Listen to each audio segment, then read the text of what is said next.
Hey everybody, we're going to be discussing putting fabric down on panels. I'm going to show you guys this whole process. Hey everybody, welcome back to the channel. So we're going to be discussing fabric today in this video.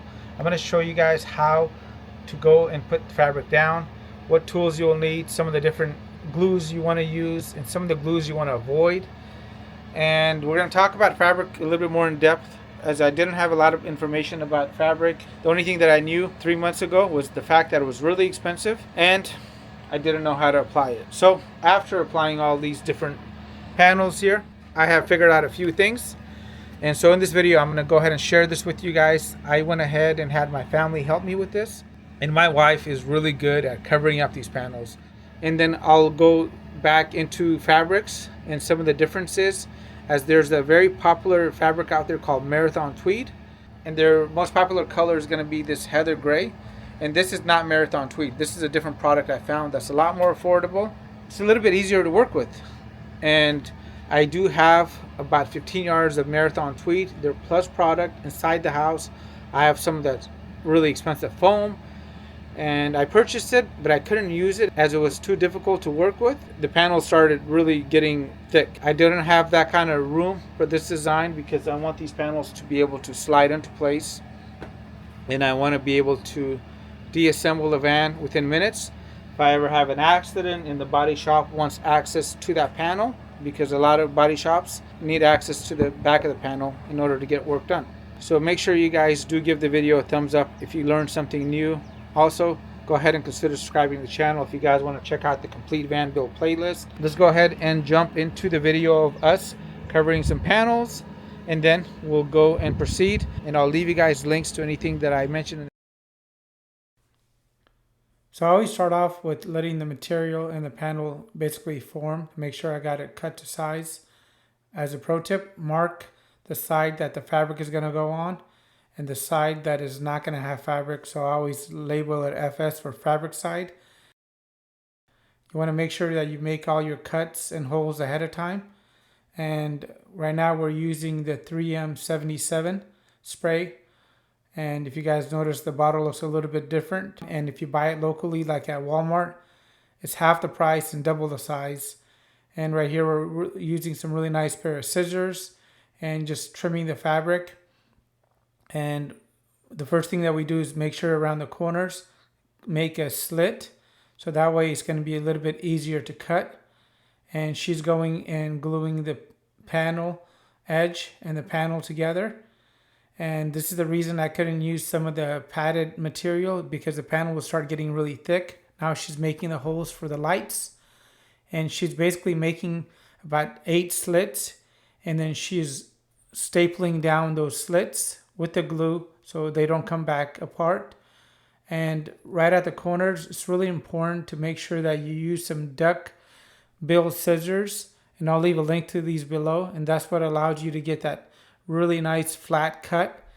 And again, over here we have a bigger hole in the center because of the air conditioner, and we are just forming the fabric and the panel together. She's taking her time and she's doing half a panel at a time.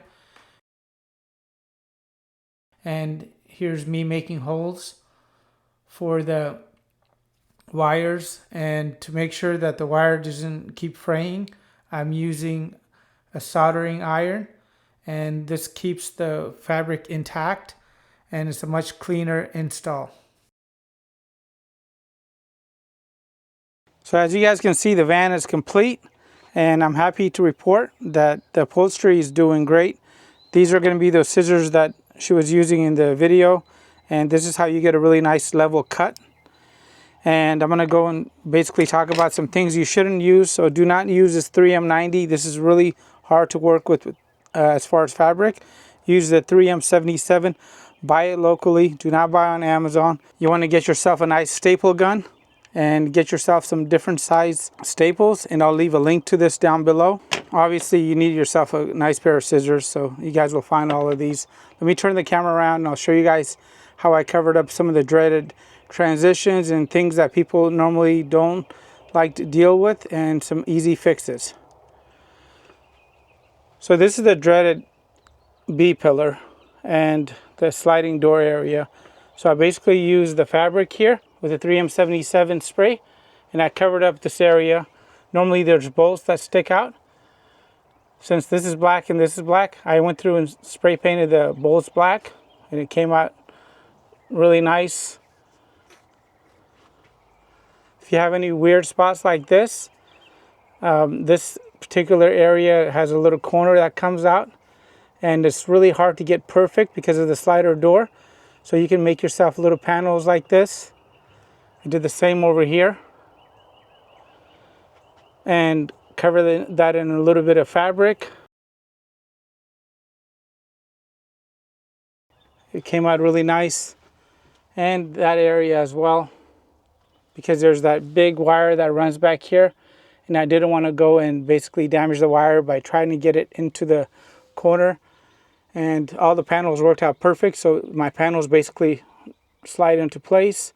If I need to access this, it's easy to do. And as far as some of the trickier areas, such as where the lights go, because this is a circle, you will have to make about 8 slits in the fabric, and then make sure that you staple each slit and glue it down. And obviously the straighter panels are much easier to upholster. And if you have a 90-degree corner, you will have to make about 2 to 3 slits to make sure no fabric bunches up. When you're doing this, start off with a small panel and try upholstering that, and you'll quickly get the hang of it. And with the right spray, which is that 3M77, this is honestly not that complicated. And I'll leave you guys a video down below where I talk about fabrics, because this is not the very expensive fabric. I got this on sale with free shipping. You guys will also find a free list of all the parts that I use in the van, so check that out. As always, guys, make it a great day.